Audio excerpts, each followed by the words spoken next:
राजीव, अब मैं आपसे इसके राजनीतिक पहलुओं को लेकर जो है पूछना चाहूंगी और समझना चाहूंगी अब आगे आपको क्या स्थिति, क्योंकि केजरीवाल को नियमित जमानत अब निचली अदालत से मिलना एक तरह से, क्योंकि अब तक जो इस मामले में बंद हैं, निचली अदालत से पीएमएलए के तहत किसी को राहत नहीं मिली है और इसी को पार्टी बहुत ज्यादा सकारात्मक तरीके से देख रही है।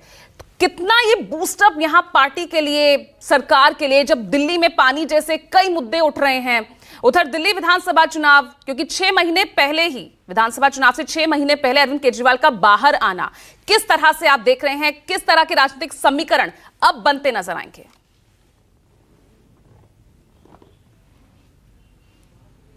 देखिए, कानूनी दावपेच के बारे में तो सब प्रभाकर ने बता ही दिया। वो 1-1.5 घंटे बहुत इंपॉर्टेंट है केजरीवाल के बाहर आने के लिए और उनके रहने के लिए भी। दोनों तरफ से चालें चली जाएंगी कानूनी दावपेच के जो रास्ते हैं। जहां तक राजनीतिक इसके महत्व की बात है केजरीवाल के बाहर आने के बाद, देखिए केजरीवाल इस देश के अकेले ऐसे नेता है जिनकी जो कम्युनिकेशन स्किल है, जो वो कहना चाहते हैं उससे ज़्यादा सामने वाले को वो समझा पाने में कामयाब रहते हैं या कन्विंसिंग बात करते हैं। उस वक्त जब वो बोलते हैं तब हमेशा ये लगता है कि 100% वो सही बोल रहे हैं। अभी आप देखिए 51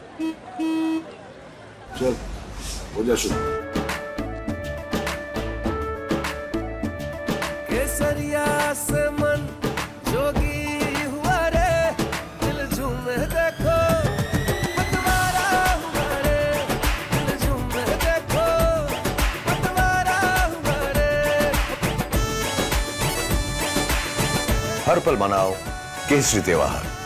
विमल, बोलो जुबान केसरी। दिनों के बाद अरविंद केजरीवाल, मुझे तो इंतजार इस बात का है कि आज अरविंद केजरीवाल जेल से निकलने के बाद क्या शिगुफा छोड़ते।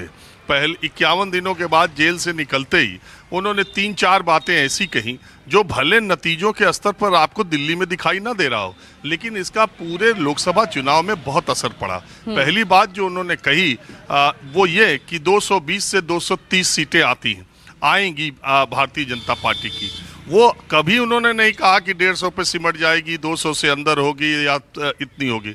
वो 220 से 230, 40, 35, 220, 30 कहते रहते थे। तो वो बाहर निकलने के बाद इस पर भी दूसरी बात उन्होंने जो एक नैरेटिव सेट किया कि ये जो है इस बार योगी आदित्यनाथ को उत्तर प्रदेश से मुख्यमंत्री पद से हटा दिया जाएगा।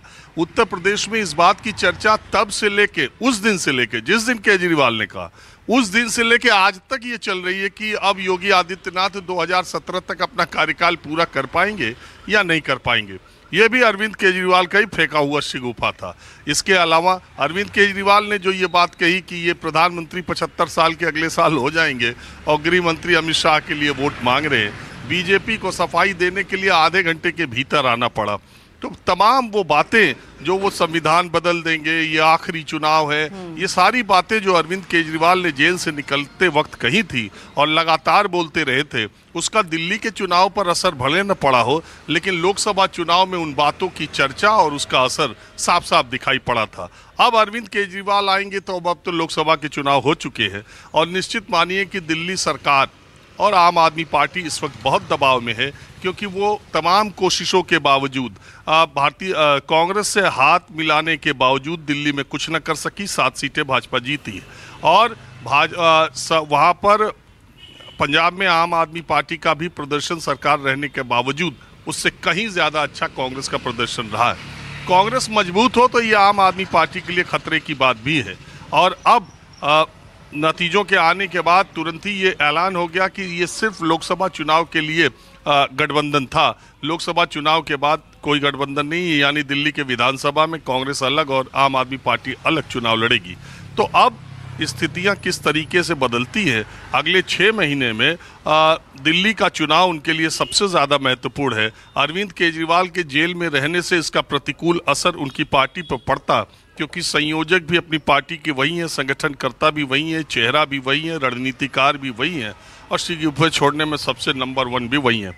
तो अभी जब वो आएंगे तो मुझे तो इंतज़ार इस बात का है कि आते ही वो अगली बात क्या बोलते हैं। ठीक है। आप चर्चा में जिस बिंदु पर ध्यान नहीं जाता, आप उस चर्चा का आकर्षण का केंद्र उसी बिंदु को बना देते हैं। और ये सबसे अच्छी बात है कि हम उन पॉइंट्स को भी आपके जरिए छू लेते हैं जो शायद अनछुए रह सकते थे। ठीक है राजीव, मैं आगे अब बढ़ रही हूं क्योंकि आगे अब राजनीतिक जो है दिशा और दशा क्या होगी अब मैं समझने की कोशिश कर